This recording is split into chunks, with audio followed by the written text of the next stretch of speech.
পাদের বাচ্চা পাদ, চল কাঠগড়ায় চল। মহামান্য আদালত, আজ কাঠগড়ায় দাঁড়িয়ে আছে একটি পাদ। এই পাদের কারণে কাল আমার তারাবির নামাজ হয়নি। তবে সমস্যা তা না, মহামান্য আদালত। এটি আসে মূলত নামাজের নিয়ত করার পর, অজু করার পর 10টা মানুষের সামনে কিংবা বন্ধুদের সাথে আড্ডা দেওয়ার সময়। কেন রে, এই সময়েই কেন আসতে হয় তোকে? আমরা কি কিছু বুঝি না?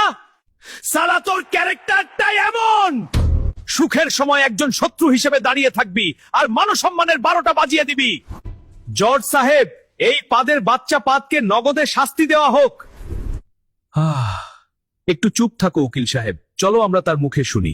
হ্যাঁ, আমি দোষী, কিন্তু একটা কথা মনে রাখবেন সবাই, যতদিন পর্যন্ত আপনারা ভাজা পোড়া খাবার খাবেন কিংবা খাবার খাওয়ার পর দীর্ঘ সময় ধরে পেশাব পায়খানা বন্ধ রাখবেন, ততদিন পর্যন্ত আমি আপনাদেরকে এভাবেই কষ্ট দেব। কারণ আমি জানি আপনারাই আমাকে সৃষ্টি করেন, কিন্তু আমি তো আপনাদের কথা মানি না।